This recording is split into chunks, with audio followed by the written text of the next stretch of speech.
All right. Caught me when I was reaching for a koozie. How's everybody doing out there?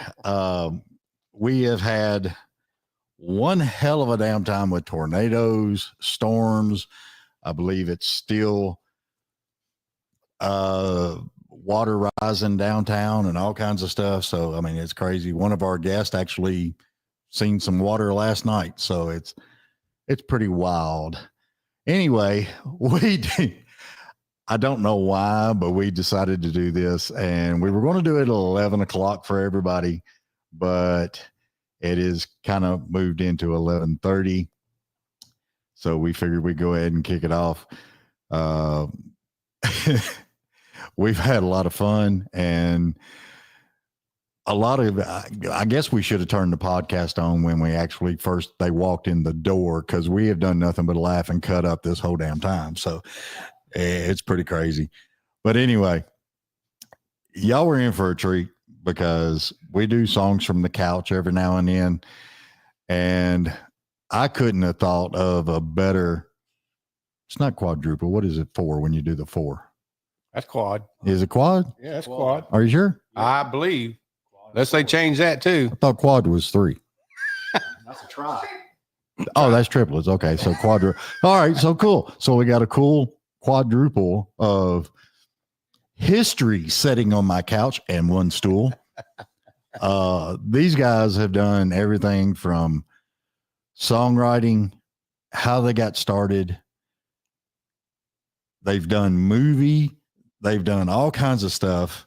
And I just think it's cool as all get out, because there's history, there's legacy, there's everything setting right here. And I love all the crap that is just associated with it. So anyway, we're going to start with Allan Layman, who's been around forever and is probably one of the tallest guys in the room. Dave Henson, Justin Collie. Am I saying that right? I'm making sure. And of course, our favorite that we get to pick on a lot, and a lot of y'all have actually asked me, when's that Billy Hester coming back on? So we got him back on too. So these are all friends that have been buds forever. And you can actually hear it when they harmonize and sing together. It's pretty crazy. So what's up, guys? That was the first time we tried that. We were just kicking stuff around. Yeah. You just put us like way up here. Yeah, all those words you said were like beyond. Well, I mean, you know, it is what it is, you know. Podcast.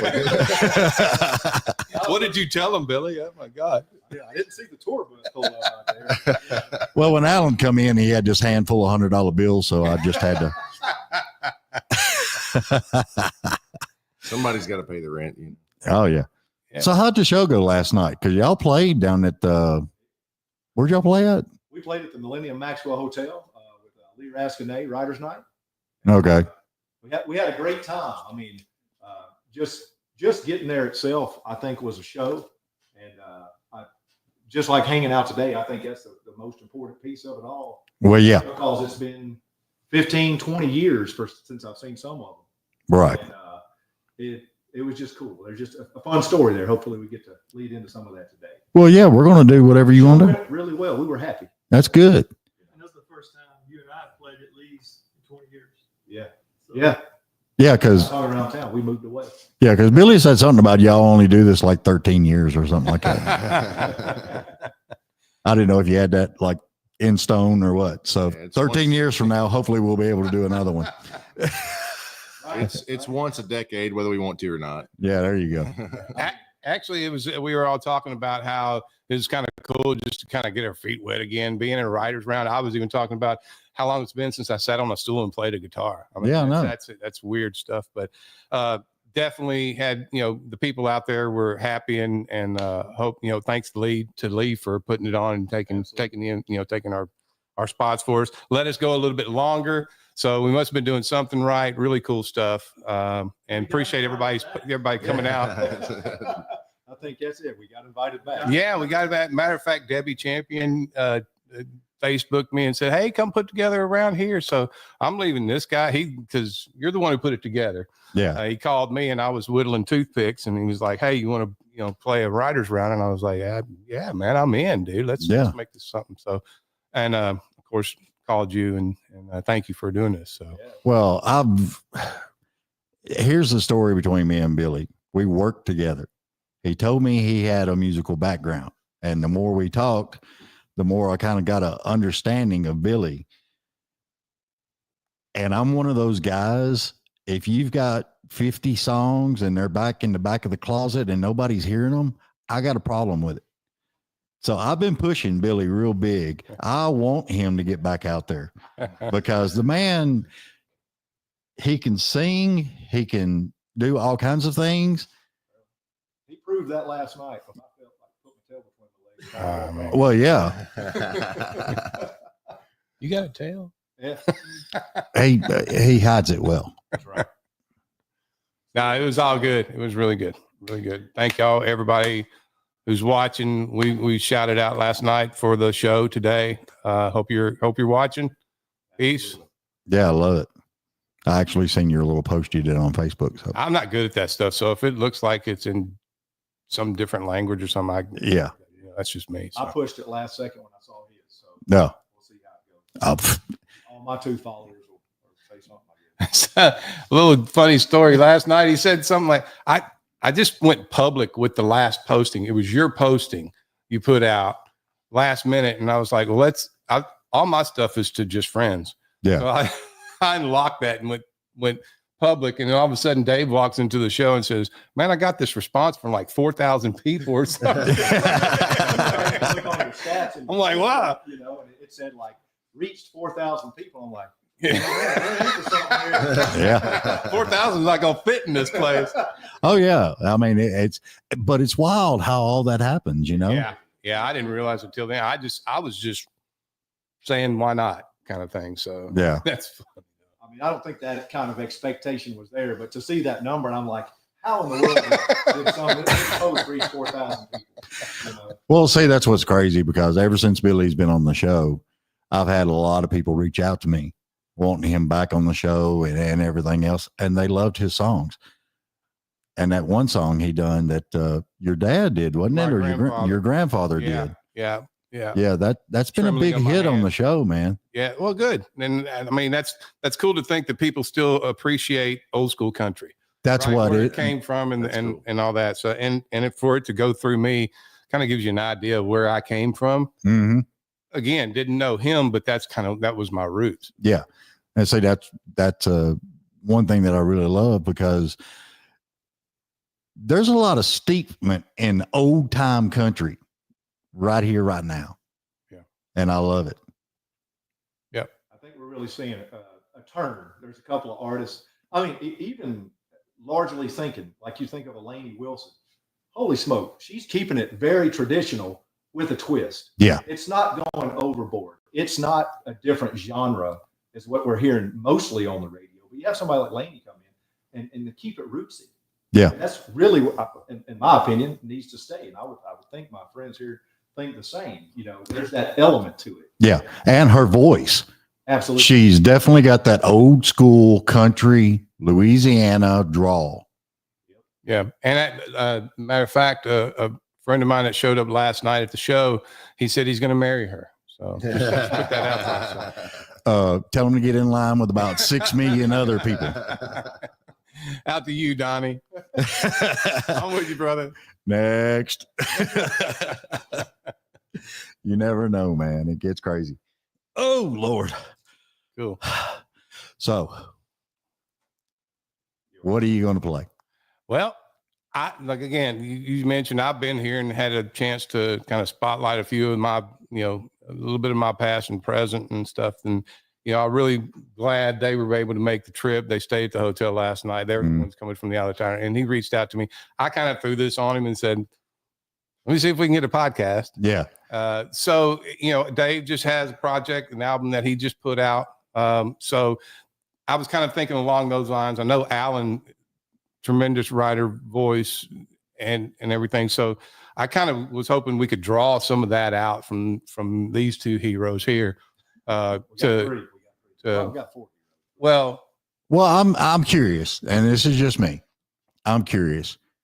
Between all of you, how many songs total have we got? For the well, day. No, for ever. 0. No bull. A song is a cut.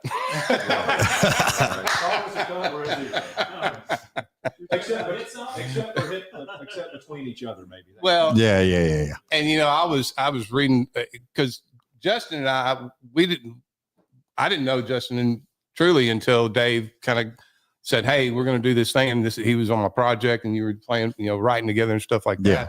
And then started diving into his film background, and then all of a sudden, I got tidbits last night of, man, you're a movie star, dude. You're doing all this kind of stuff. So Yeah. I would like for him to kind of elaborate a little bit on that, because I want to know more about that. Yeah. And I'm sure your listeners would probably be interested as heck. Well, that's what I was reading too, all the stuff that he's actually done. And I was just like, wow. I mean, he's, singer, songwriter, actor, doing the movie thing, the writing of the movie and all that. And I was just like, dude, we've got to. How, if you don't mind, Justin, kind of help me out at least. How did all that come to fruition, and where did you come from with that, and how did it fall on you, man? Well, my best friend from high school is an actor. His name's Justin Prince. You may have seen he started in the film An Intrusion. And my son's also an actor. He lives down in Atlanta, Trace Collie.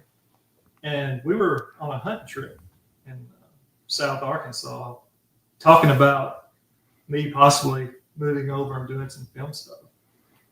And he encouraged me to write a short film. And never done it before. And so it's about a 2-hour drive home from there the next morning, and I pretty much wrote the film in my head. Wow. 2 weeks to get it hashed out, What was the name of the film? Pretty Canoe. Pretty Canoe. You can find it on YouTube. It's a short. Yeah. But Nick Allan, who is a great director out of Michigan, he directed the film. We filmed it in Pearson, Michigan. And it hit the film festival, started winning awards. Nice. Ended up playing in a theater on Broadway in New York City. Dang. So it was a crazy couple of years there. But I'm most proud of. I wrote the soundtrack for the film. Oh, cool.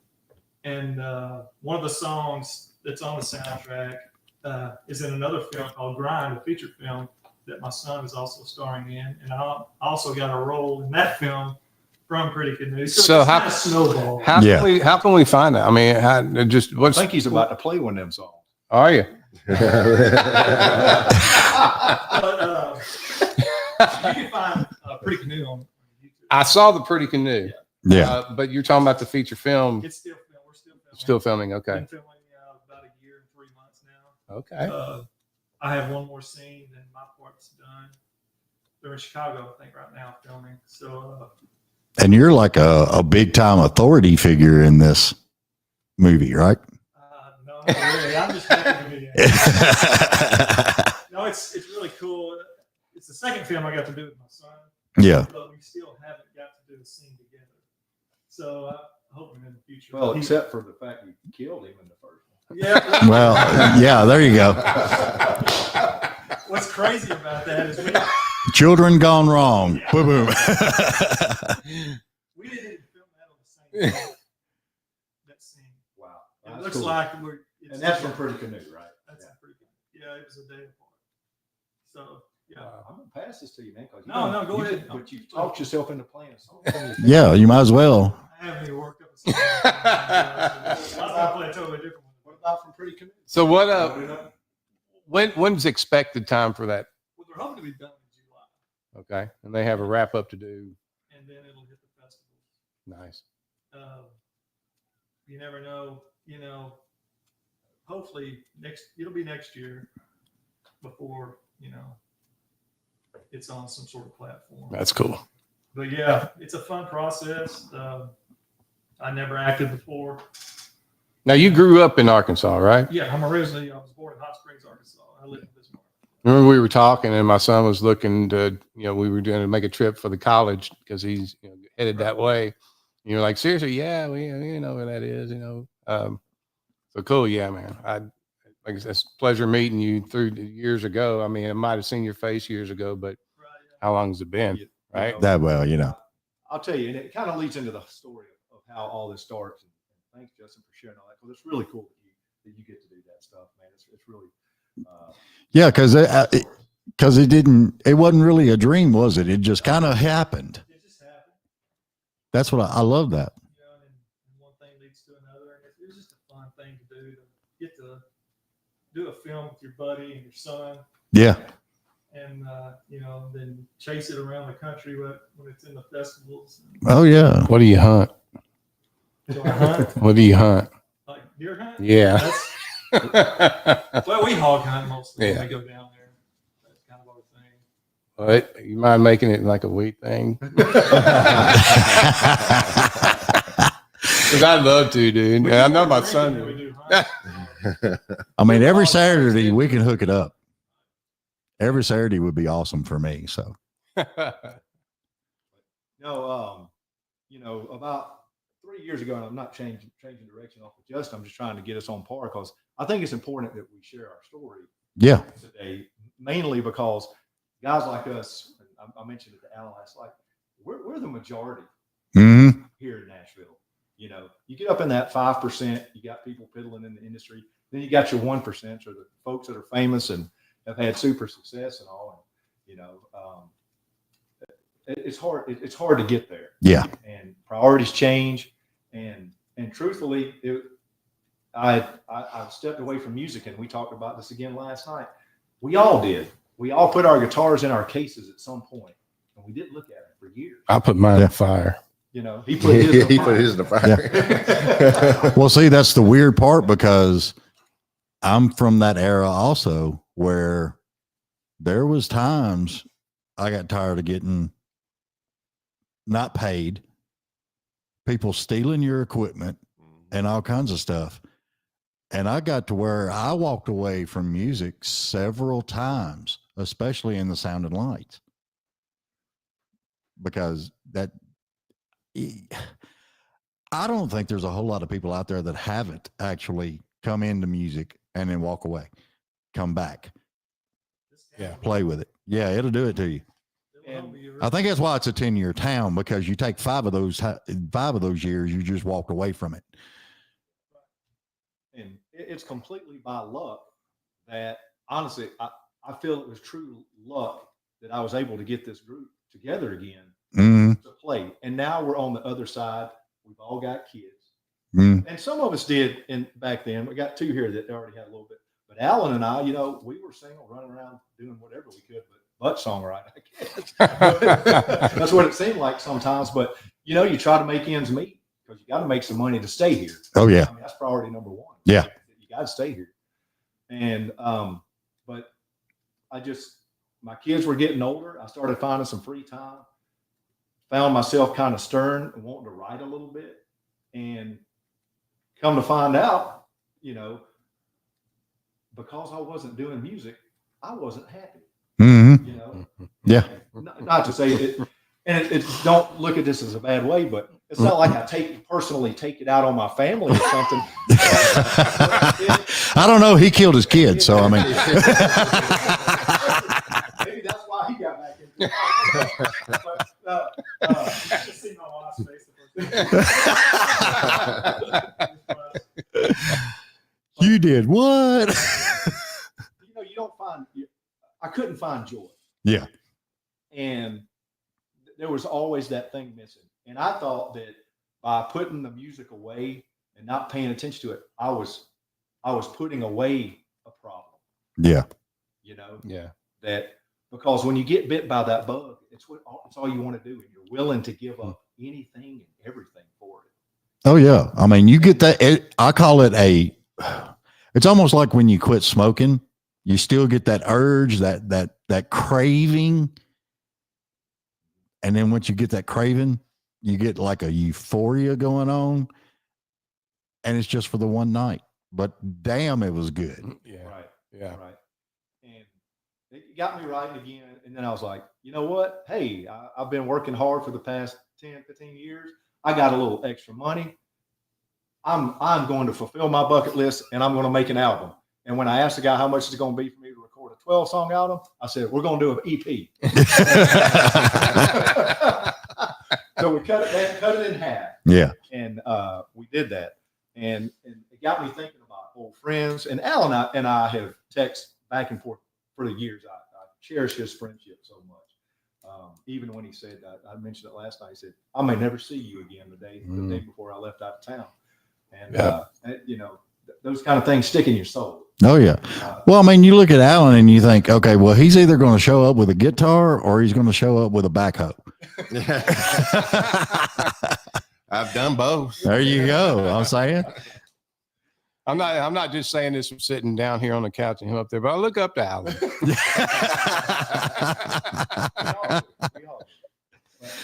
And so, I got us together. I got in touch with Justin, who I hadn't heard from literally in like 18 years.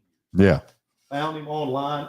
It was funny because sometime back forever ago when like Facebook started, I ended up being a friend with his sister because he didn't have Facebook. Mm.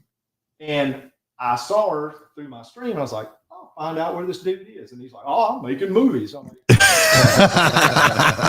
I want to be in the movie. What else are we doing? And so him and I got to going back and forth. We started writing again. We hashed up some old songs that we had talked about years ago. I did the album when it came through. He's put out an EP since then that just came out back in January, right? So that's out. And then I obviously in touch with Allan, and then I hit Billy, and you don't know how to approach everybody. It's like, I wonder if he's going to even respond. But no, he's such a good dude. And both of them, as soon as I said, I was on the fence about doing it until you told me he said yes, and then I was like, oh yeah, Don't blame me, Allan. and I may have talked. On one hand, I count how many times I've talked or texted Billy in that time. Yeah. And he was gracious enough to say yes. And then, of course, he blew us all away on stage last night. Nah, But so good. I'm just so happy to be part of this. And thanks for putting it those together. priorities change. Thank you for extending their stay and making it more than, just a writer's round. Not saying the writer's round was great, but to be able to extend it and, have this opportunity is, David, thank you for stepping up. Oh, you're more than welcome. Appreciate that, bud. I really appreciate y'all actually bringing all of this together and bringing it to me, because this is one of those things that the moment, the music, the songs, it all just meshes together. And this is actually what country music is. Yeah. Well said. Glad you're the host. Yeah, drink. I'll drink to that. Liquor's on the counter. So It sounds like we got a little bit of itch for some music. And I'm going to go ahead and start us off. Yeah. And this is why I'm going to do this, because I want to play a song that's really special to me. I played it last night, and it's kind of the song. It's funny. I started writing the song in 2004, and I kind of wrote it going out of town, or putting my guitar away. right. I've heard since. And to be honest with you, I've never had a song impact me like this, because I felt I told my future with it. Right. And as a single guy without kids and not understanding it, this is what came out. And I think that's the important thing again about songwriting, because we all get gifts from the muse. Yeah. They send it to us, and they're gifts, man. And it's up to us to put them together. But I'll not withhold anymore. I'm going to knock one out and shake the nerves out. And that's that cool with you boys? It's all good, man. We'll do it. Okay. Go for it.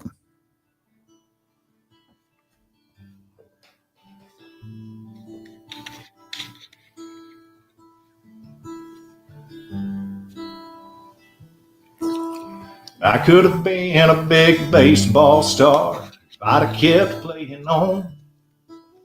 I might have even been famous if I'd have kept singing them songs.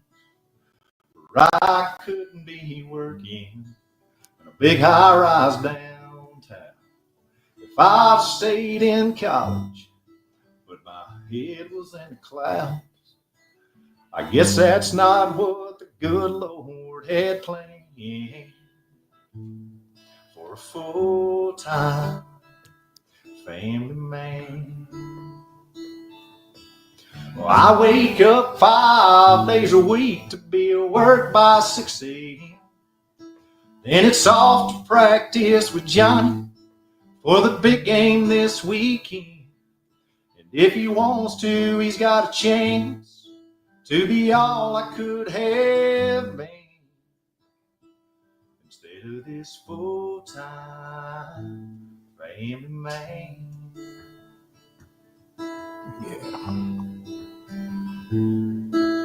Well, I get around up and down in a rusted up bucket of bolts, so my wife can drive a new minivan and not get stranded in the cold. We get to watch a movie every now and then. We even get to fool around after our little man's in bed. She knows I'm doing the best I can for a full-time family man. Well, I wake up 5 days a week to be at work by 6 a.m.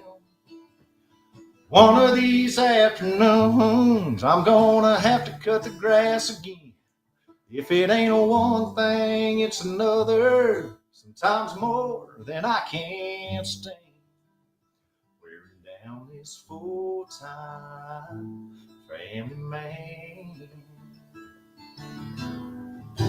Well, I may not have fame and fortune in the palm of my hand, but that don't keep my son and wife from being my biggest fan. Well, I wake up 5 days a week to be at work by 6 a.m. And I get tired of the same routine every now and then.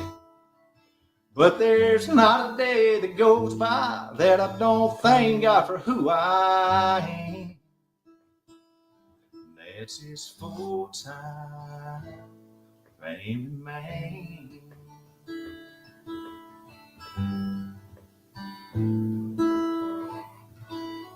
Premonition, huh? Wow. Man, dude. Crazy. Love that song. And that's available on my EP on all streaming. Please go take a listen. It's out there. Please go to Spotify. Well, they pay the least, but let's do it. Nice sound. You know, I don't care who you are. When you get paid by Spotify, they're 0.0001 cent. That's what mine looks like. Yeah. And then there's the ones that are 0.00000 with never a one because they were like, oh, somebody bought this. Yeah. Thing, you know, but whatever. I'm just happy it's out there, man. Yeah. If anyone wants to listen to it, go have at it. Hope I help you. It's that was a deep song. Thank you for the copy too. Yeah, man. I got it. I mean, I felt that. Do I owe you like 0.0002? Sure. Wow. Negative 0.0. It's the same deal. Oh Lord. Good times. good production there. Thank you. That's a good sound. That sounds good in here. It does sound good. Oh, Kaylin's awesome. Yeah, I think that's cool because I think that premonition affects us all. Yeah, it really does. As parents, you know, you come into town ablaze, right? You're ready, and then you just get knocked down. Mm-hmm. You get knocked down, and it's so saturated and so wonderful, and you learn so much, and you just take it away with you. But man, it had to come out again. I put it away, and then it ate at me. And Yeah. so, this stuff's got to go. It's Well, gotta come out. you think about all the times you got knocked down, but you got back up too. Yeah. Right. I mean, Right. because we hit that time, and then we're like, I'm gonna stick it out. I'm gonna hey, tomorrow's another But day. I tell you what, I got a lot softer place to fall now than I did. It's a I lot mean, easier to write when the pressure's not on. yeah, agreed. You know, when you're struggling in town and you need that hit, you know. Right. And we don't need that now. We're doing it because we love it. Yeah, exactly. And that's so much to be said. Like I said, for that majority, Yeah. that we're here. The best music's outside of town. I mean, hands down. Oh yeah. It's not on the radio. So, Who else got one, Allan? Well, you've been kind of quiet. We got Justin. I threw one out there. Allan's he's been the quietest of the whole daggone day. Wait till he sings, and then it's gonna just. But yeah, but deadly. Don't let that fool you, man. Man, dude. You can just do the show with him. When he was, Yeah. when he was in a songwriters night when I was here, I was like, I went to hear this man right here because his voice was just knocked me dead, man. It was great, and still does. I was I flabbergasted appreciate that he let me hang around him so much. No, Billy, he's such a good dude. guys, I already gave him the hundreds. Hey, basically, he can sing the rest of the show if he wants to. I mean, I would love for us all to feel that way about each other. He's taking 100 back. Yeah. This is gonna be a We enjoy each other's music so much. We did back then, and that's why this is such a precious Mm-hmm. moment. For me, I mean, so much fun. Yeah. I know we got to stick this thing to an hour and a half or whatever it is, but I bet you it could go on for hours. Oh, yeah. And some of the stories and fun times that we can tell, and how we've helped each other out. Well, Not just in music, but on a personal level. He reminded me that back and my memory sucks, but he reminded me back in the day. He said, "Yeah, you helped me put a fart fan in my bathroom." And I'm like, dude, I don't remember that for nothing, man. I'm surprised you installed one. Oh, he has, man. He has. It was Yeah. teamwork. Come on. Yeah, well, yeah, but I don't remember that. I made dude. the I don't- smell. You put the fan in. Not at the same time. Now that's a song. It's almost like Right. There's a thing. Yeah. hey, speaking of songs, sometime before we leave today, I want to hear the song about the shovel. Mhm. I got to hear that again. 'Cause Yeah, I was I'm telling you, if you haven't heard this, I was rolling. Everybody this is was the rolling. funniest. Yeah. This It is was too is cool. great. Uh, Like I said, I wrote that song as a joke. Well, And yeah. I put it on. There you go. What an opportunity. Well played. Look at there. David or Allan eludes another one, man. Come on. That was beautiful. I love how he led that into. You owe him 100. So I've been in town a long time. Well, And, he's giving us all a chance. He's going to give us all a chance first, and then we'll all bow. Yeah. This song is actually also available on Save It for Justin on his As the River Flows album. Yeah. Which was the soundtrack he wrote along with the movie Pretty Canoe. Right. So I just put extra pressure on him. yeah. No, man. And I love No it. pressure, brother. We love it because it's such a great song. Like that movie and the soundtrack was very serious. So I wanted to change. I wanted to throw something on there Right. that wasn't so serious, and it's my most streamed song to this day. Isn't it wild how that works? And and we put less effort into it than Yeah, You he know, got Mm-hmm. anything else. Well, see, that's something I always was. Everybody talks about Toby Keith and all of his music and everything else. But one of his most momentum song that I think that he had was I'll Never Smoke Weed with Willie Again. I can't tell you how many freaking potheads out there are just jamming to it, It's crazy. Our most thoughtful songs that any songwriter writes, even the big smash hits, it's like they don't shine a light to these funny things, anomaly songs that come around. Yeah. And truly, they really don't ever exist that much. Yeah. Anymore. And there was a time that it really did. You could have a really good time with some songs. Mhm. Yeah. But hey, maybe we'll bring it back. He nailed it with this one. Yeah, That's he's for got sure. one here. He's gonna share. Yeah. If you got enough room, come on over, man. Yeah. I'm good. I'm just a little scrunched up, so it might sound bad, but Oh, well, Unscrunch. unscrunch. my wife's boyfriend whooped my ass with a shovel in the parking lot at the barbecue joint. Guess you could say teenagers these days, they don't fight fair. That ain't the point. I'm too damn old, too damn slow, way too drunk to hold my own. I would have kicked his ass 30 years ago. Don't you know? Somehow I always wind up here with this high fish ringing my ear, covered in blood, barbecue and beer. I'm seeing nothing. Why she had to go and cheat on me with the quarterback of the high school team? It's bad enough. He's only 18. He hit me with my own show.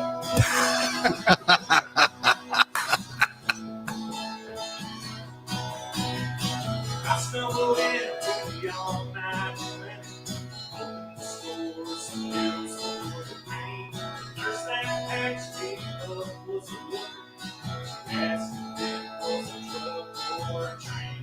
She died laughing when I told her what happened. Then she gave me a kiss on the cheek. Said she never met her anything quite like me. And it's hard to believe that somehow I always wind up here with this high pitch ringing my ears, covered in blood, barbecue and beer. I see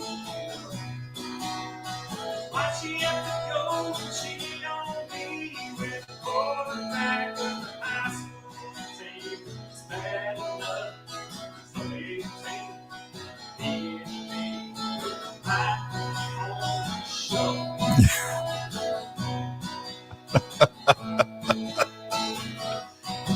She's gonna get a piece of my mind when I get home. She better tell that punk to leave my tools alone.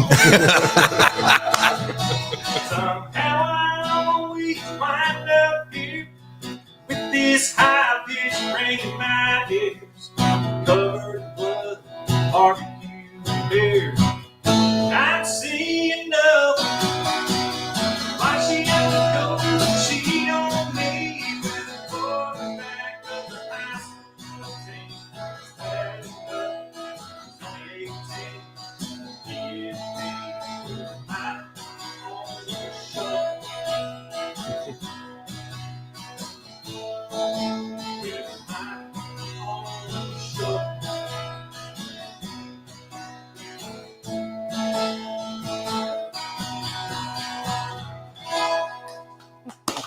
Fantastic. Fantastic. He got you. That is wild. He got you. I'm sitting over here listening to it, and I'm just like, holy crap. I just busted out, man. I was just, It's the opening line that just draws everybody. oh, yeah. My wife's boyfriend whooped my ass. He had the club rolling last night too, man. They just What got me was the wife, though, left for the 18-year-old quarterback. I mean, come on, dude. And like I told the crowd last night, anybody that grew up in the South knows that guy. Yeah, exactly. You know what I mean? Well, I mean, actually, if you go to the movie, the series Landman, it shows it. I mean, even his ex-wife is telling, if she breaks up with him, hell, I might, just like, wow. Crazy stuff, dude. Crazy stuff. My favorite part of that song though is when he talks about tell that punk to leave my tools alone. I just love the whole gumption of staying with it long enough to keep hitting on the nurse. Yeah. Yeah. But a lot of men, though, can relate to the tool thing. I mean, I'm just. We all do. Don't touch me. You never know. One of the great tools that we have as songwriters now is we can put our songs out. Yeah. And you kind of find out what rises to the top, and it gives you an idea of what you want to pitch. Yeah. Mine is a very small sample, but I still can tell what does good and what doesn't. Yeah, I mean, it's a really great tool that we didn't have back in the day. Well, see, that's what I love about it, because when you make those songs and your friends are sitting around and they love it, you can actually go home, put it on your computer, upload it, DistroKid or whichever, and you're now the daggum release team. Yes. And you can sit there and watch how it does on the streams and everything else.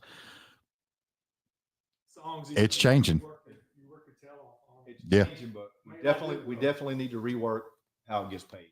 Yeah, Well, yeah. I mean, it's an absolute tragedy that you have more people than ever listening to music, Mhm. and a songwriter doesn't get paid for it. I mean, That's a shame. our EPs are out, and songs that he and I wrote together. We were talking about last night. He's made like 70 cents on some of my cuts. Yeah.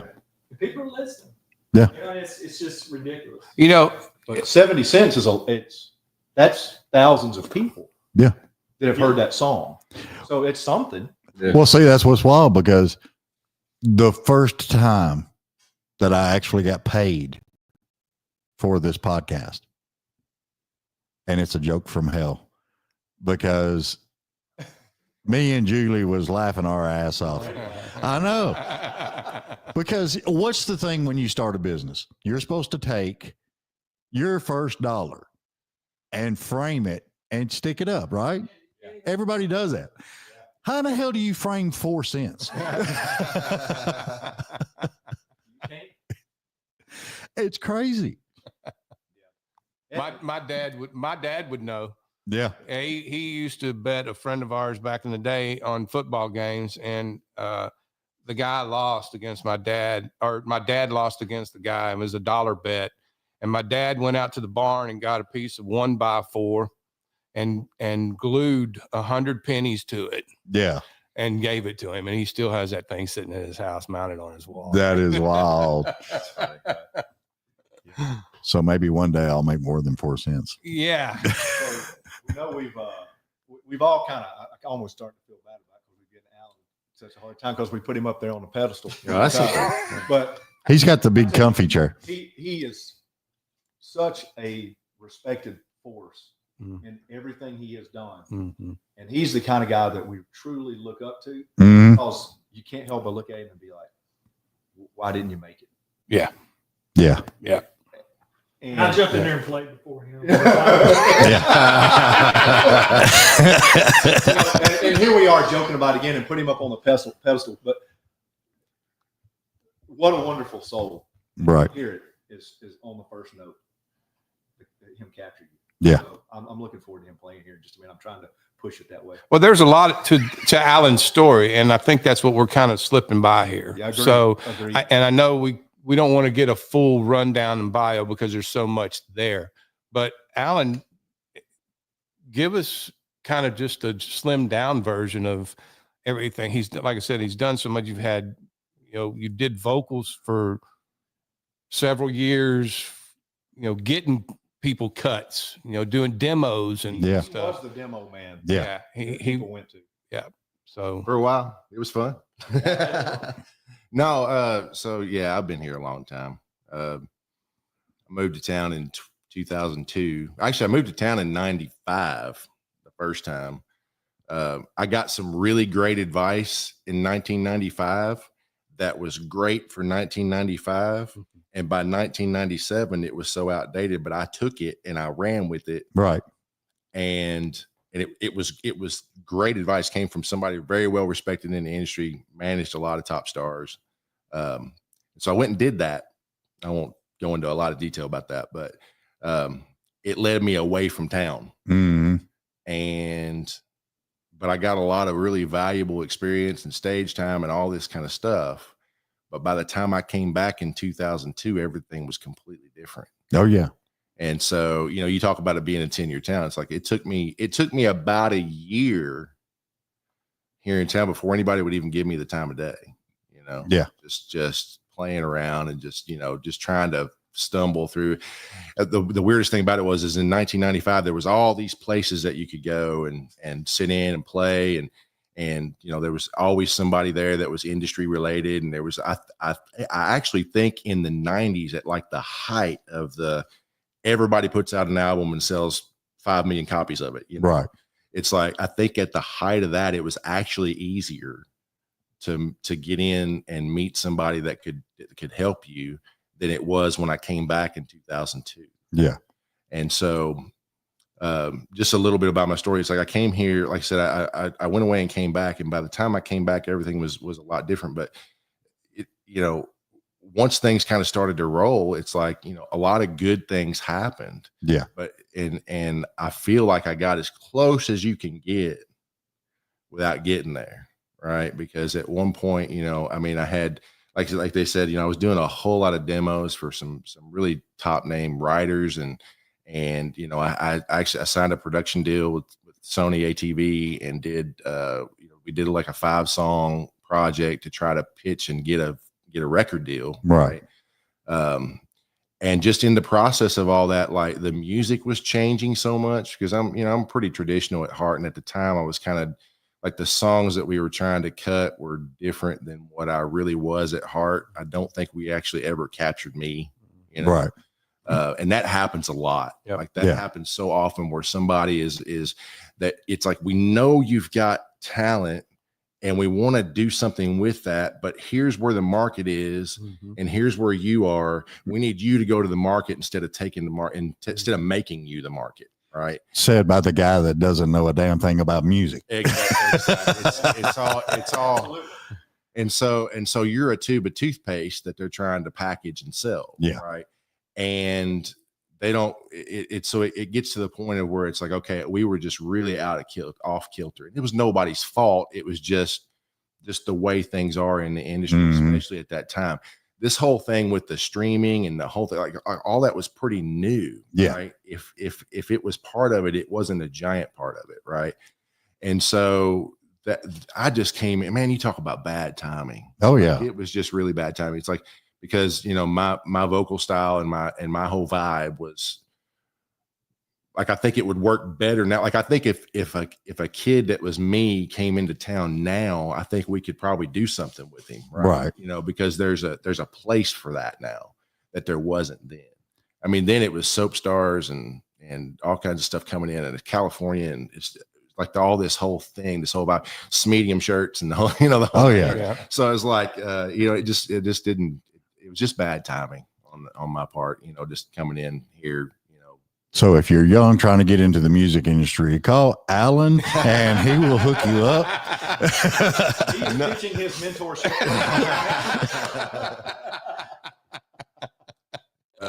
Yeah, so I got some songs too that we could, you know, maybe put on. There we go. While we're going there. And you can have all this for only $5,000 a quarter. It's crazy, man. I'm dreaming about all the you know, my houseboat. Yeah. You got to have that houseboat. And I ain't gonna lie, I've been like, you know, I've thought about it myself, just sell this house and sell every damn thing and just go buy a houseboat and live on it. I think we've all had that. That's never been out. We actually went and priced them years ago. Me and my wife. I mean, we were single. Why not? Kind of thing. We did that thing, man. I mean, we were pretty close. Oh yeah. So, Well, I was sitting there yard I was watching on Facebook. They put the biggest freaking houseboat in up at Dale Hollow Lake the other day. And it took them like all day to get this boat into the river, into the lake. And I was just like, wow. Yeah. But I can't see having that. Yeah, I'm one of them weird guys. Even if I was making $1 million a month, I would not go out and buy the 4, 5, 6,000 square foot house and all that other stuff. I'd still be a little guy. Yeah. You know, give me 1,400 square foot. That's enough for me to live in. That's all you need. That's all you need. Yeah, I've got my little 7-year-old girl, and, you know, they're building these huge houses on my road and street road, whatever you want to call it. And she'll see a new one go up and go, wow, they got to have a butler for that. You know, You know, my kids do the same. He's like, why can't we live in a house like that? that's a lot of rooms to clean. So I brainwashed them well. I mean, Yeah. it's like, yeah, that's a lot. well, see, I see those tall and skinnies that they put up. And the only thing I can think of is it better have a damn elevator. Yeah. It's not for the older. Yeah. No, I ain't crawling on them stairs. You can forget it. Allan, Yeah. what you gonna do for us, buddy? So Or tell us more. Anything. no. So back when I moved back to town in 2002, I moved in down in Hendersonville, bedroom community in Nashville here. You guys listening from somewhere else, but it's right on the Old Hickory Lake. And this apartment complex that I was in was right on the lake. And my next door neighbor, I walked out the door and I saw him playing piano in his apartment. And so I was like, man, who's that? You know? And so I said, I'll make it a point to go over and introduce myself. I'm going to take a sip over here. Oh, you're good. Because I'm sitting here trying to visualize what apartment complex in Hendersonville. Yeah, I won't because he still lives there. I don't want to, I don't want people knocking his door down when I tell this story, but so no going to apartment number. No, but I saw him and I went in, I went over and I kind of was like standing outside. And it was really creepy, really, actually, because I'm like standing outside this guy's window and I see him like playing piano and there's another guy in there, right? And I've been in town 2 weeks at the most. It might have even been like more like 10 days. I didn't even have I was sleeping on the floor kind of thing. Like apartment wasn't first, nothing like that. And so they look outside and they're like, who's this guy? And so I could see them looking at me like, is he going to rob us or what? Like, what's going on? And so they both came outside, my neighbor and this other fellow that I'm going to talk about. I'll give his name here in a minute, but we walk outside. They walk outside and they say, how's it going? And, and just kind of start making small talk. Right. Yeah. And I said, it's going good, and I said, I see you, so I just saw you playing piano. I said, that's cool, and so he's kind of tell me a story. Well, the guy that was with him was in there cutting a demo on a song, and his name's Mike Richardson. And Mike looked at me. I'm green, been in town 10 days, hadn't said anything about myself. And he looks at me, he goes, you're a singer, aren't you? Oh. And I said, well, yeah. And he said, I could just tell. He said, I'm doing a demo. You want to sing it for me? And I don't know if it was wishful thinking or what, but it was like an instant thing, and it was an instant friendship. And Mike has been, when you talk about the truest of bluest of friends, that guy has been one of my best friends in the world. Awesome. To this day, he came out last night and hung out with us. That was cool to see him. And so one thing led to another, and we wrote some songs together. Awesome. And so we like I said, not only did we become close and personal friends, but we also had a working relationship too with writing and stuff. So we've got a song that we just we wrote it some time ago, but we just put a demo of it together to kind of start pitching around. It's like I mentioned earlier. It's like I think there's a place. I think things are the pendulum's kind of swinging back a little bit for something that might be, and we've had some traction with it. We've had a little bit of interest and stuff. So it's called Lonely, and I guess I'll just play that, right? Yeah, man. Awesome. Yeah, man.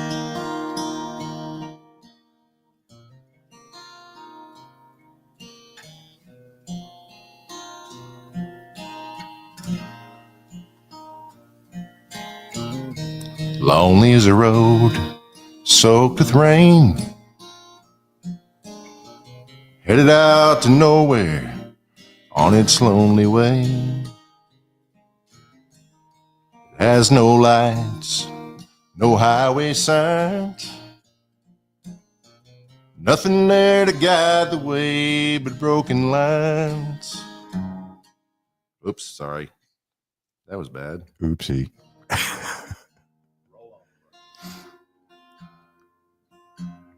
I don't know why that fell out of tune. I didn't do it.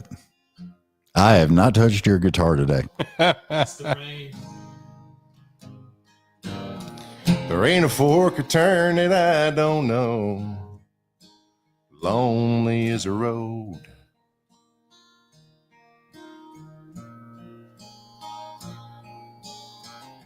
Lonely as a song that can break a heart. All about the sweetest love that fell apart. If I tried to change the melody or change a rhyme, I still can't change the ending where she said goodbye. Oh, I can sing it slow and sad and long. Lonely as a song That's the best I can explain it. How it feels since she is gone. Oh, but I don't know exactly how or why it all went wrong. I can't tell you how love that strong could end the way it did. I may not know much, but I can tell you this. I know what lonely is.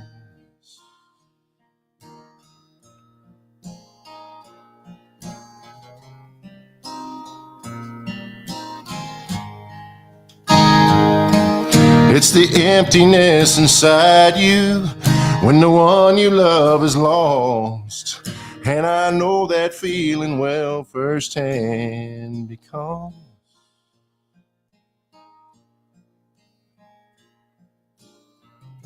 lonely is a man who wears my face. See him in my mirror and he feels my pain. That's the best I can explain it.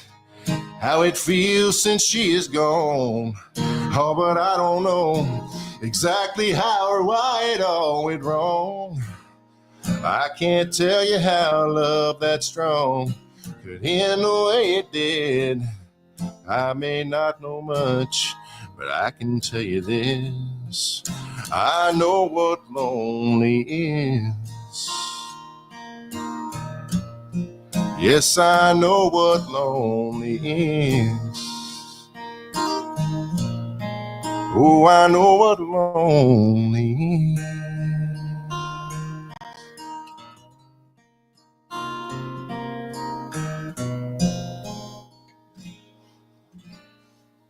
Wow. And that's why he always goes last. That's Beautiful song, dude. you know what Justin said, just like totally clicked right there. You know, it's hard to go after you. No, it's You know, every Yeah. great song has that one line that just, to me, and then that song is "The Lonely is a Man That Wears My Face." Yeah, That's man. such a good line. Oh yeah, I don't know. Mike might be listening right now. That was his. That's all. I'll give him props for that. Yeah. Fantastic. That's the Yeah, only 'cause- I never go around mirrors moment. Yep. Yeah. Yep. That's it. And that Yeah. that was what talking about that. When he said that, I was like, that song's perfect now. Yeah. yeah, It's got the element. That's it. yeah. It's got the perfect line in it, man. I mean, there's no way you could be a man and hear that line and think, ain't that the damn truth? Yeah. So it was super cool. I love writing with Mike because he's always just number one, he's super encouraging. Mm-hmm. Sometimes he'll just sit back and if like if I was on a roll and I was coming up with some stuff, he's like, "Yeah, go, man, go ahead and you got it. There you that's it. Right, Let it roll. Let it roll. It's just super encouraging. He was always when like I told you, I mean, it doesn't matter what you do or what your level of talent is or what it's a lot of it has to do with your network of people, Yeah. right, that you build as you're here. That has more to do with it than anything. Yeah.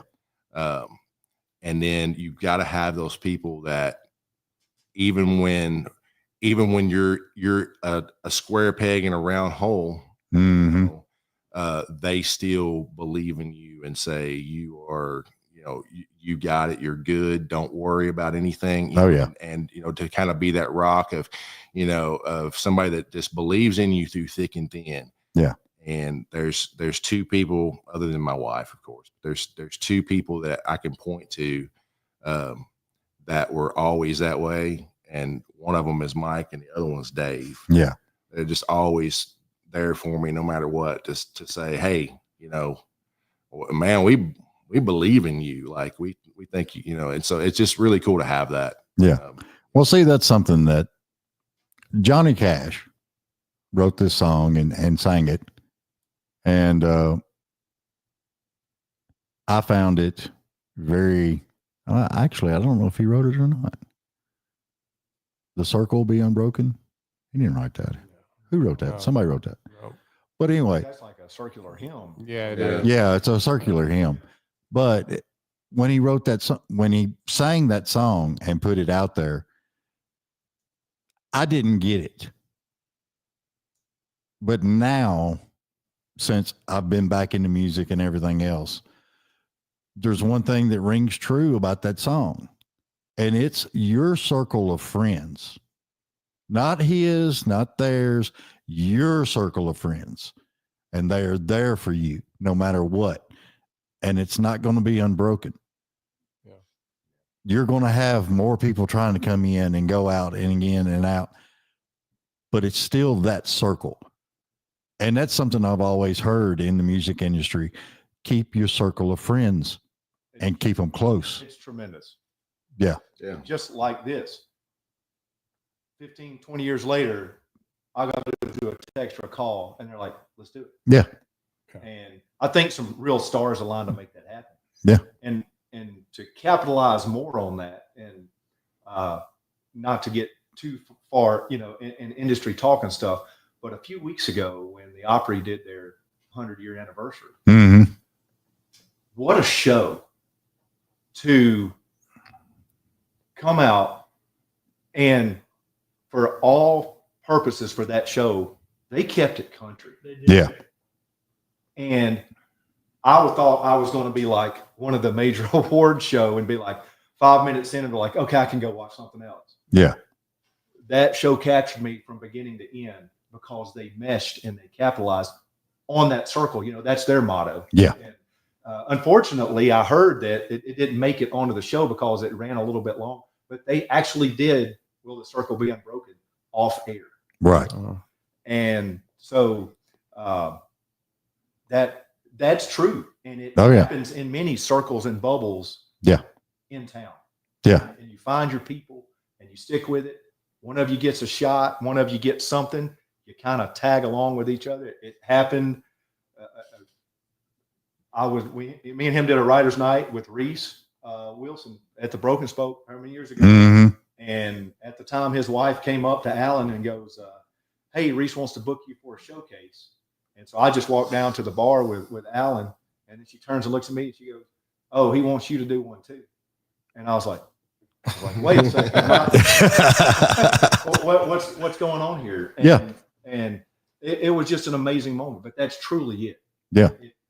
Not necessarily the people but I think it's the people that you do believe in Mm-hmm. and you become friends with, because between us all, and including you, we know a lot of people. We have tons of acquaintances. We've all been in the doors downtown.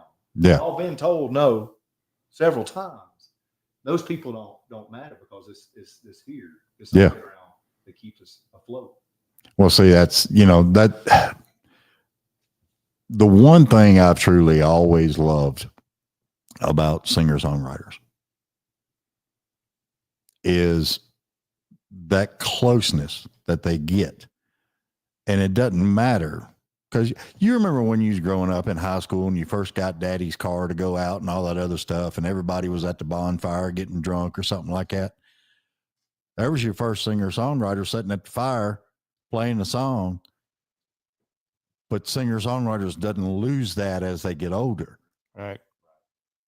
They can still get everybody together, hang out, play some songs, enjoy each other's songs, and have the best time of their life. And I love that. Trying to chase the artist thing, there is no feeling other than to get your friends, your closest ones, and they're the hardest ones to play in front of sometimes because you respect them so much. Well, yeah. And they sound like Allan. It's not about a one-up.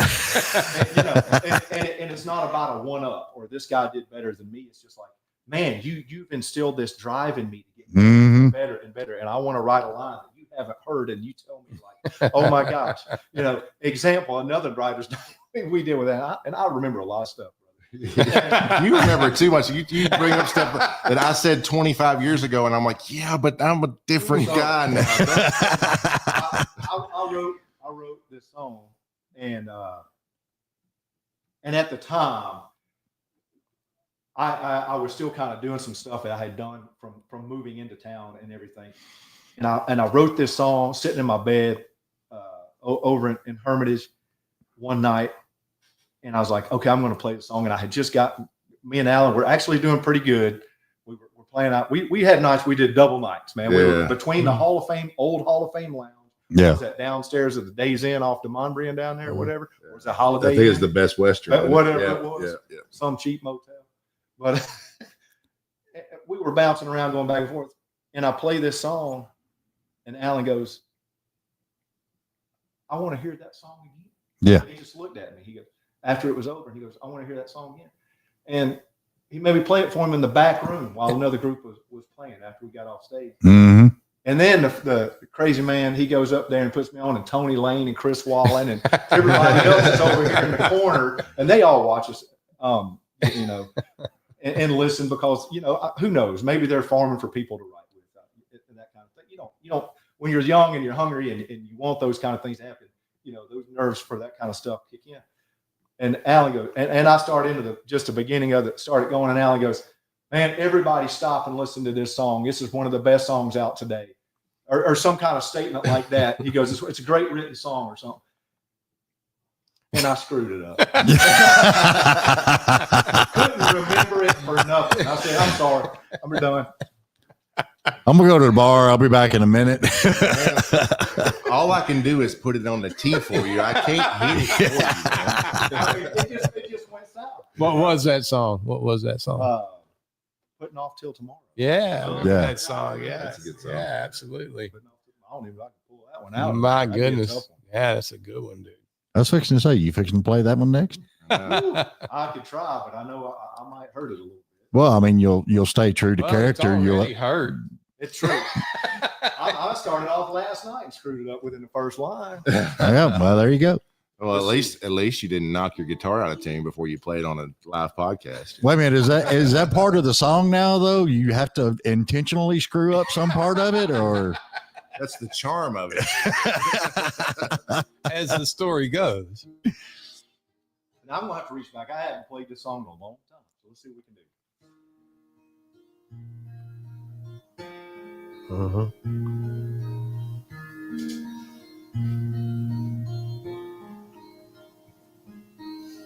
Tick tock goes the clock. How I wish it would stop. My world's spinning way too fast. I need to slow down, put my feet on the ground, start to enjoy life at last. So I'm taking what little I've got, turn it into a life. Find me a shady spot and watch that bobber rock and drift off in my daydreams. Just be flat out lazy. Listen as the wind rolls waves across the lake. I'll take this time I borrow, cast away my sorrows for once. I'm gonna make things go my way. Putting off till tomorrow what I could get done today.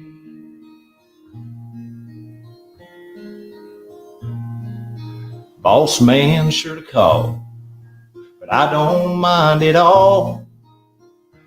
That phone can ring all day long. It's my turn today.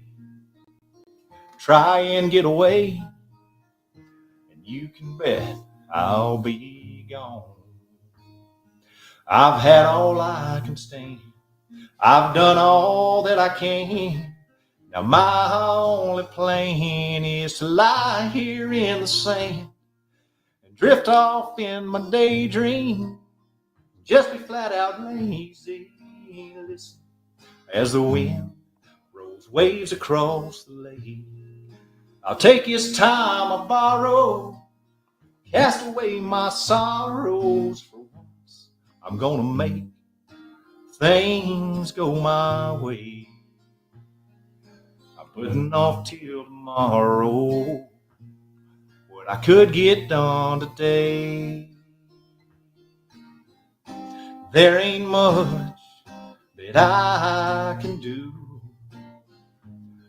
to slow down old man time, but today I'm giving it one hell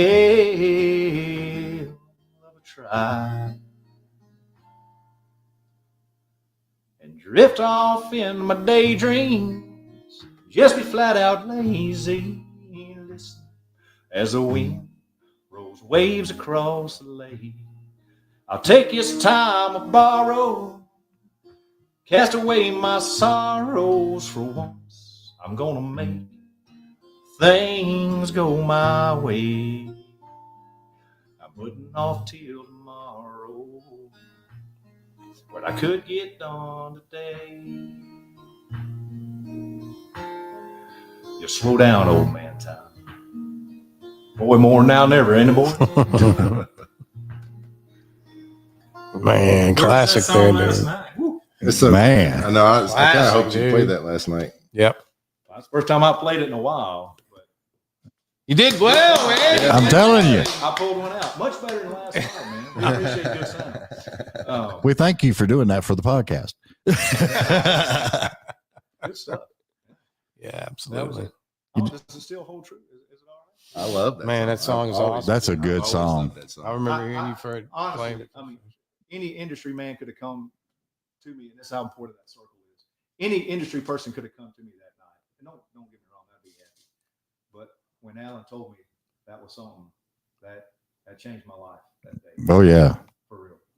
Golly, man, hyperbole much? I felt like I arrived. You know, Yeah. you can tell when Allan sings, you know, you become a part of that. And that was that day, it was a special time. So, I really like that song, though. and maybe I'm too sentimental. I think so. Nostalgic. That's a great song, and that Yeah. it doesn't matter if I think so or not. It stands up on its own. And Yeah. like I said, you Yeah. know, we bounce things off each other, and those things mean a lot, you know. And honestly, you and I, we were more friends, hands down, than anything else. Mm, There's maybe been a couple of times we talked about writing. right. Well, we did write a song together. I don't think I could remember it, like to play it. You want to try to get through? No, no, I don't. I Y'all don't wanna stay seriously, friends, right? I'd have to have the lyric. I might screw it. I can try it unless somebody else wants to play something. But Well, I want to take an opportunity here to David. I asked you a little bit earlier about there's a real good friend of ours. I know if you hadn't heard of Ray Sisk, good time. you would wish that you could have met this guy, man. He's a fellow writer, songwriter, been around town for a long time, great heart, soft-spoken, funny. He's going through some tough times right now. He was diagnosed with pancreatic cancer. And I wanted to bring this up that they do have a GoFundMe page out there on Facebook and the social media. And I asked David if we could use his platform to reach out to him. If you're interested in giving anything would help, he could use every bit of help. Reach out to me, Billy Hester, on Facebook. These guys, I'm sure, would be glad to take on that. We'll gladly forward it on. Just Yeah. make sure you put Ray Sisk's name on. Yeah, absolutely. Yeah, so we know. So behind him in his fight and praying for him. So anyways, if you get a chance, like I said, I know, any little bit would help. So appreciate that. Just And tons of prayers going out to him. absolutely. So Justin, you about ready for a round? Are you gonna put one together on us? with that, I would like to play a song that Ray and I wrote years ago. There you go. Really cool. That he and I spent, I don't know, about, I'm a spitball here, but about a little over a year and close to a year and a half, writing pretty regularly. And came up with a few things, but the company, kind of like what we already been talking about, just the company was so cool. Just hanging out, I learned with him patience more than anything. It wasn't all about just sitting in a room for however long till you hammer something out. You had to kind of go and get out a little bit and take a break. And we would go down to the international market. I don't know if y'all remember that place. and he introduced me to the best Indian. It was Indian soup with shrimp, and I would never forget the day he took me there. And ever since then, I just talked about it. Yeah. It's no longer there, but that was what he taught me was let's take a break. Let's go out and breathe some air and just talk and chat. Mhm. So he always did that. And it was productive. It was productive in our friendship. So yeah, I'm thinking about him a lot. I know he has a lot of friends out there. So, but yeah, I wrote this.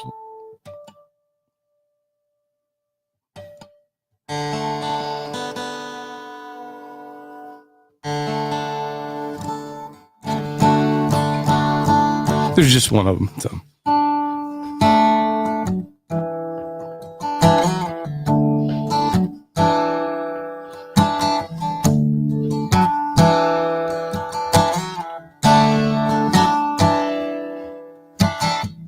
Fresh paint on a picket fence. She's gonna love that. Can't wait to see her face when she gets back. I'll be chilling in my lawn chair, soaking up the sunshine, just watching the paint dry. She says I'm a Rembrandt every time I mow the yard. I built her that birdhouse, she calls it a work of art. Just a couple more cobblestones, the flower bed is done. All it needs is a little rain and a few good days of sun. It's coming together, but a masterpiece takes time. And I'm watching the paint dry.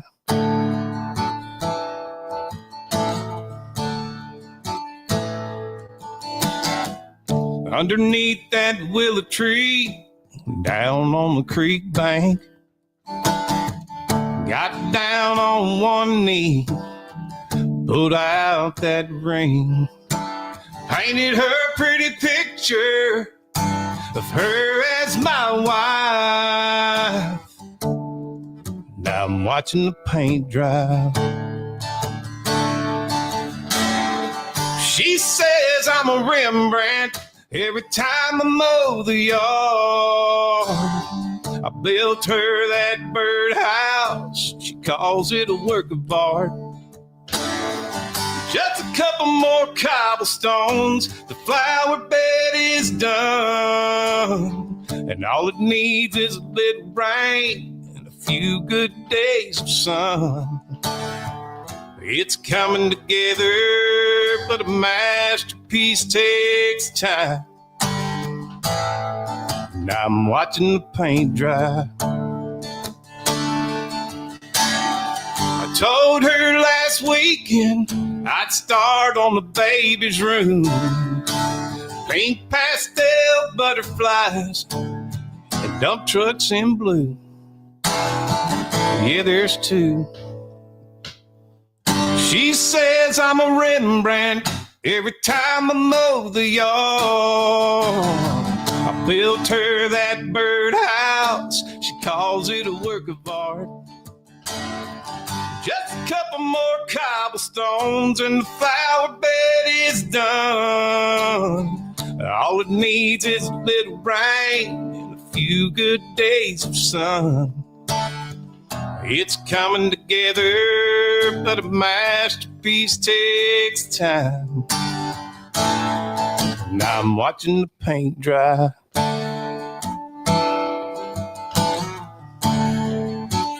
Watching the paint dry.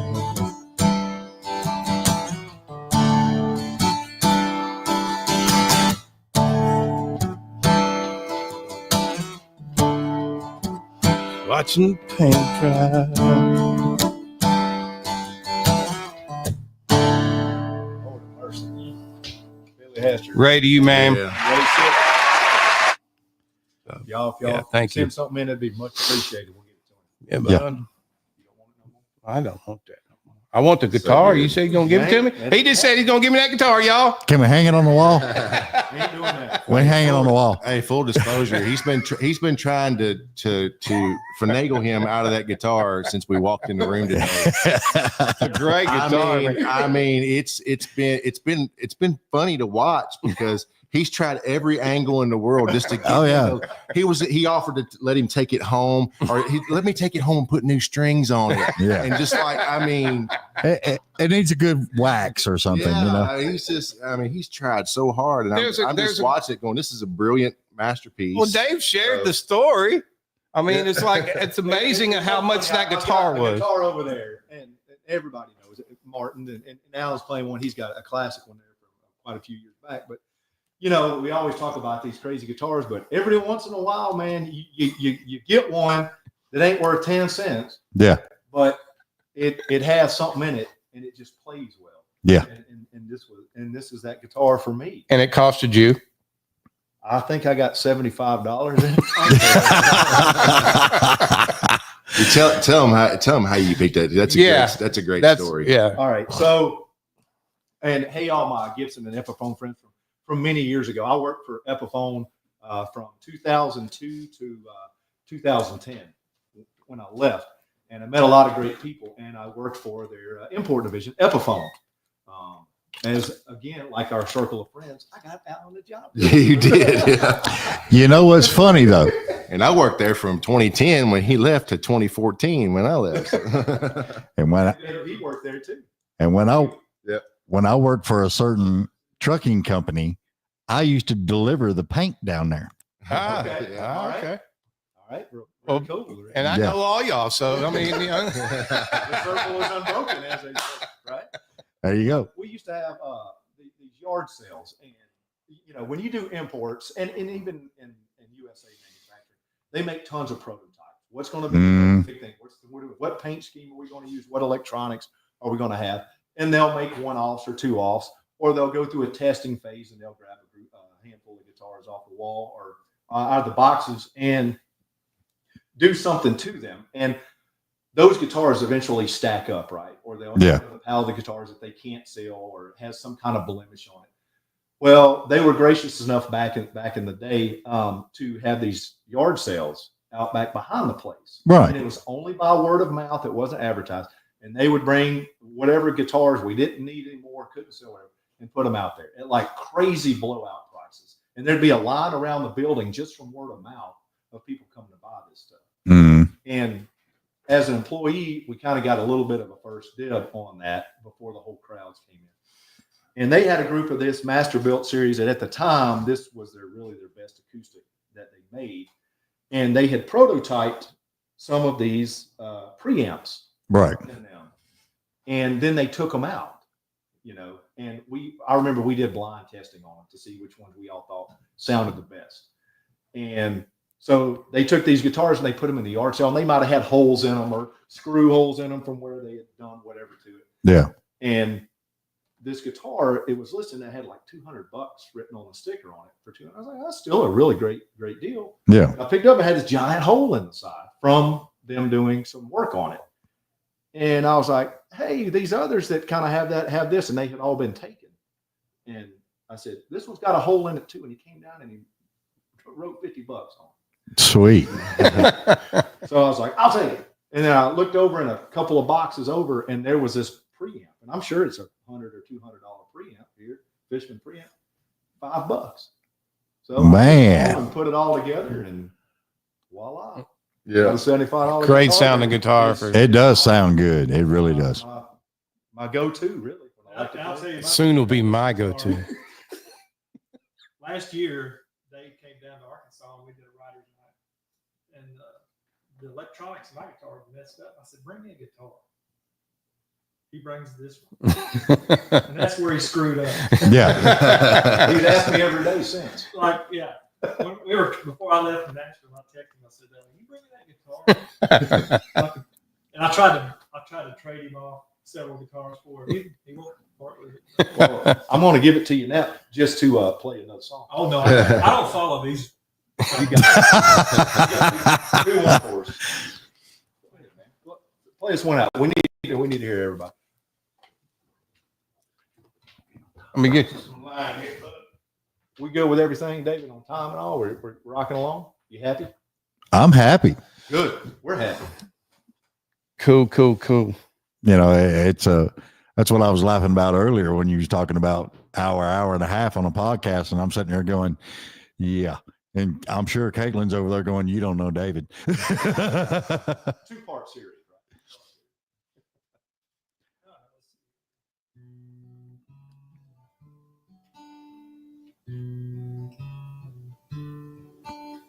Sometimes late at night, I lie awake with you on my mind. I wonder if you're doing all right. It's been a long time, no see. I think back when we were young, underneath the stars you hung. Had the words on the tip of my tongue, they got away from me. So much I wanted to say, but I didn't do it. Don't know if I was afraid or just stupid. Funny how first kiss can put a tattoo on your soul. I wear it like a bruise everywhere I go. You were the one, but I didn't try, not for one damn minute. Now my heart won't let me forget it. My heart keeps telling my mind, don't worry, there's still time. True love is hard to find, don't waste another day. I gotta let my whole heart know it's time to let you go. Come on, whiskey, coke, it's time to do your thing. 'Cause it's too late in the game for me to win. I made my bed and you're not in it. Funny how first kiss can put a tattoo on your soul. I wear it like a bruise everywhere I go. You were the one, but I didn't try, not for one damn minute. Now my heart won't let me forget it. It won't let me sleep, it won't let me breathe, it won't let me forget it, it won't let me forget it.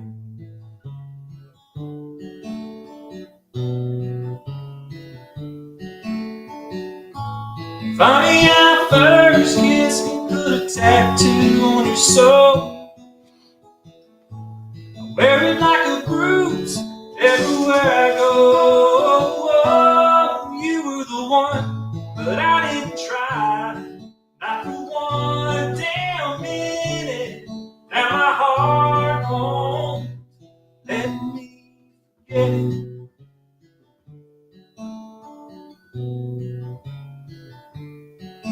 My heart won't let me forget it. Yeah. Yes. Tattoo on your soul. Yeah. That's deep. Wear it like a bruise. Yeah. Yeah. I mean, That's good. there's so many great lines in there. Yeah. I started that song a couple of years ago.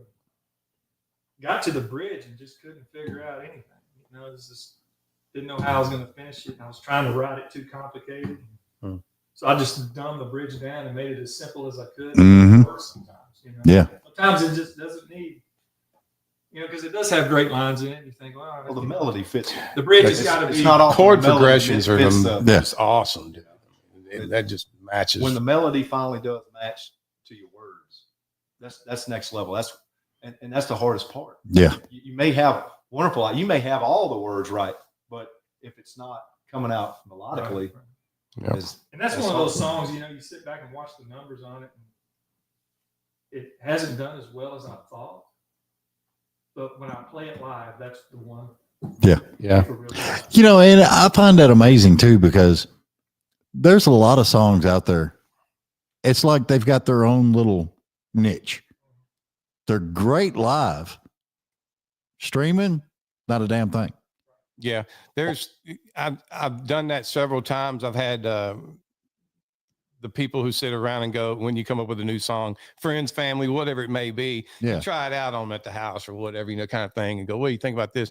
But you get to know, I got to know that there's a few songs out there that just sound great with a band, and that's it. Yeah.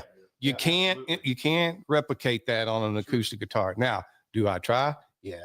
But in the end, there's just some that they're not going to cut it, man. Even in reverse. Yeah. I did my EP. I really struggled to not overproduce it. And Right. the people you work with, and I'm assuming it depends on the caliber and group and how much money you pay for what all you're getting. But when you start getting those hands in it, things do change. Yeah. And it might lose those elements.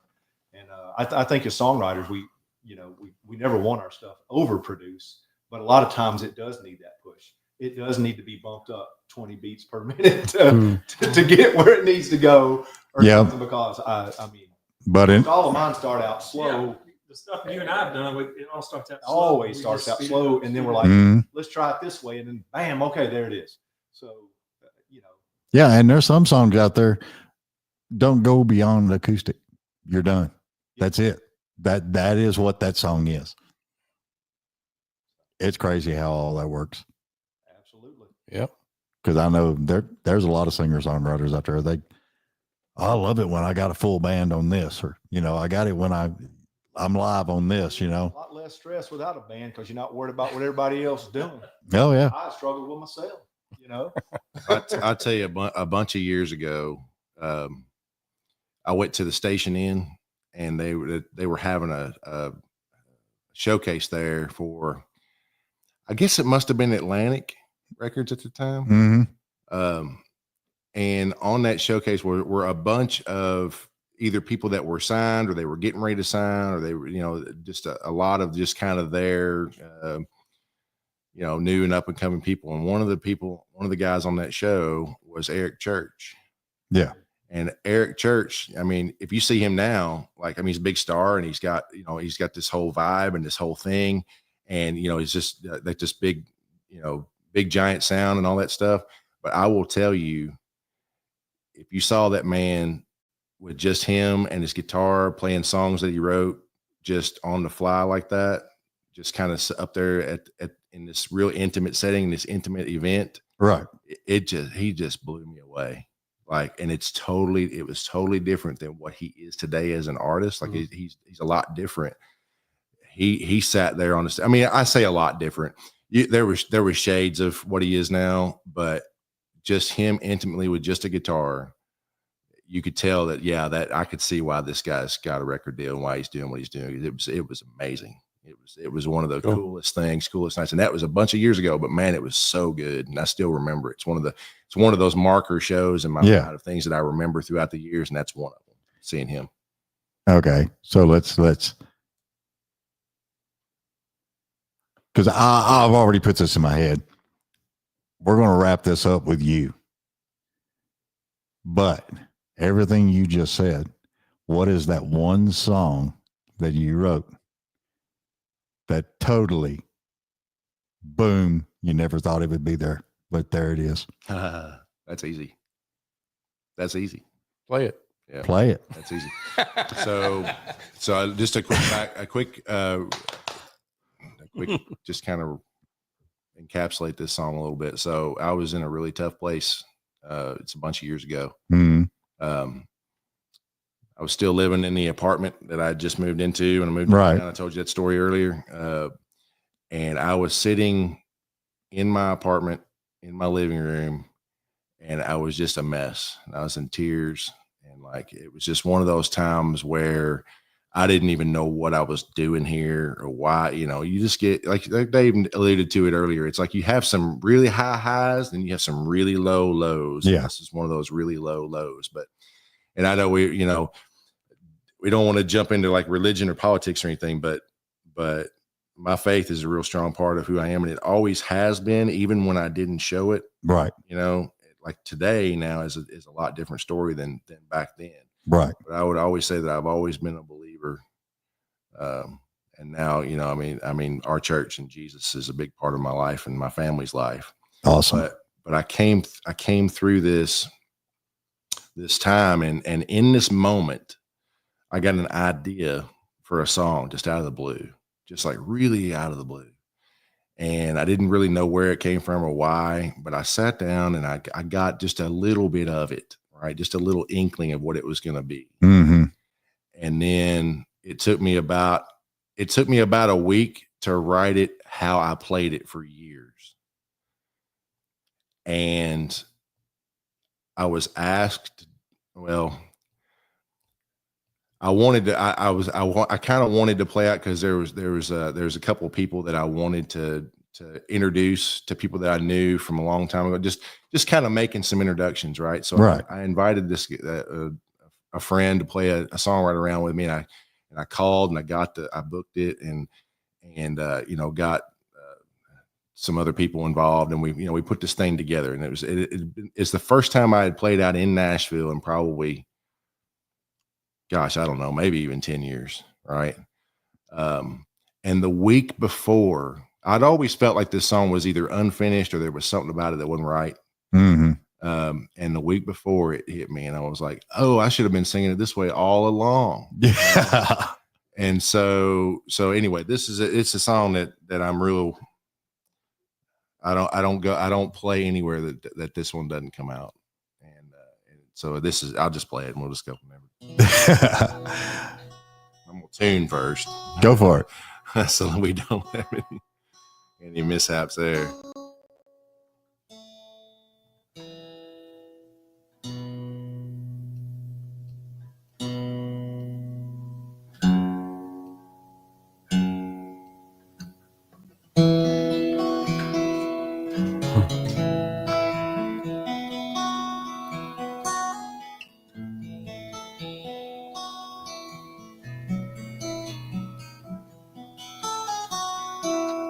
Well, I'm just a wine jar,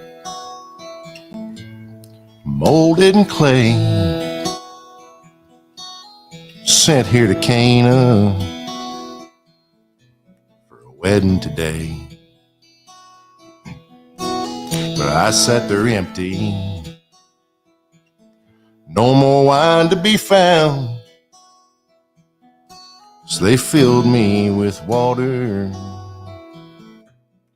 He came around and he raised his hands and he spoke some words, prayed to the Father of heaven and earth.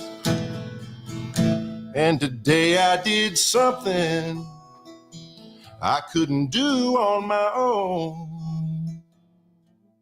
I'm just a wine jar, but he is the Lord.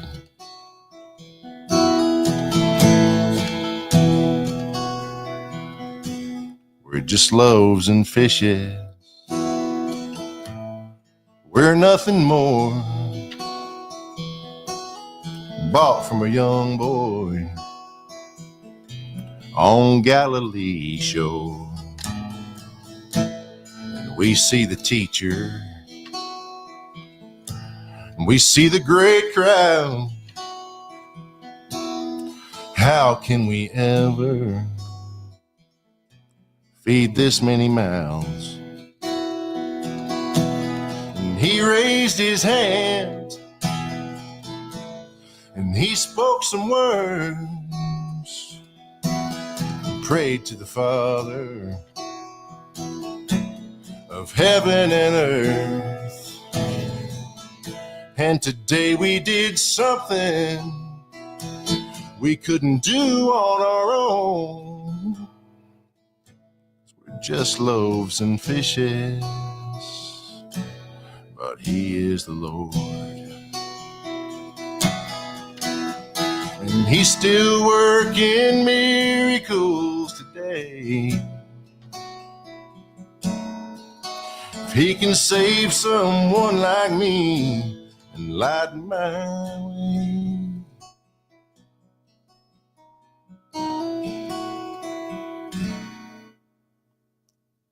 'Cause I'm just a sinner, lost in this world, with no one to guide me, alone and unsure. But somewhere inside me, a light from above calmed all my trouble and taught me to love. So I raised my hands and I spoke the words and prayed to the Father of heaven and earth. And today I did something I couldn't do on my own, 'cause I'm just a sinner, but he is the Lord. Oh, today he did something I couldn't do on my own. I'm just a sinner, but he is the Lord.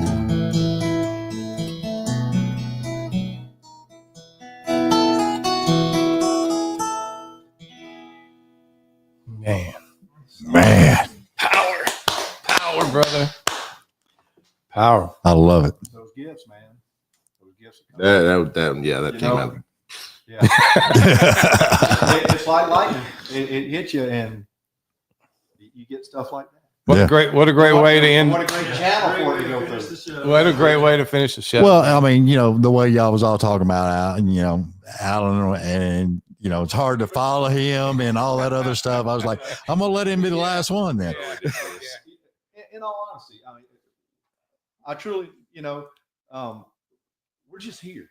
We enjoy each other, and I think we all look up to each other. Yeah. But that's what keeps our company. And Yeah. we just give Allan a hard time. It's very few and far between that we get to. Yeah. That's why we're just catching up, man. The bad part is Allan don't live far from me, so I have a feeling you're gonna do a solo show. He don't. Yeah, they don't leave me alone because they know I just don't fight back. I guess I don't know. It's something. just whatever y'all want, just whatever. Well, Brother, I tell you what, I really appreciate all this. This Yeah. has been a blast. Thank you for making this what it is. Thank So, you, Billy, for having it, No. and thank all of you. I love you so much. Thank you all for being here. This has been fantastic. Awesome. I think I don't want to go another 20 years, but I might make it just living off what I got right now. Well, you got 13 till you have to play again. So You'll have to buy new strings though by then. So. yeah. Thanks for taking us to the masses, Bradley. And I'm David. I'm sorry, excuse me. David, No, you're fine. for the David Bradley Show. Yeah, there you go. Let's make it right. And what a wonderful time. It has been absolutely fantastic. Awesome. I have enjoyed the hell out of it. Y'all have been great. And we need to talk about that guitar. It is leaving with me, and that's just the way it is. I don't know. 300 look good on my wall right there. 300 ain't gonna cut. Yeah. Well, I figure Billy's already surpassed that amount. So No, I think there's probably some more or a few more songs left to Oh, write. yeah. So I'd hope. oh yeah. I love it. It's Man, what a great opportunity to share stories, man. This is cool. I love that crap out of it, man. I mean, y'all have got some great stories and some great songs, and it's been a very big honor to have y'all on, and I appreciate you so much. Thank you for having us. Thank you so much. All right, and we're going to get out of here. Everybody, look down below because I'm going to post everything to all these guys. Y'all can go check them out. Like, share, follow, subscribe. It helps us all, gang. That's all I can say. And we appreciate you. Love you. Mean it. See you. Bye.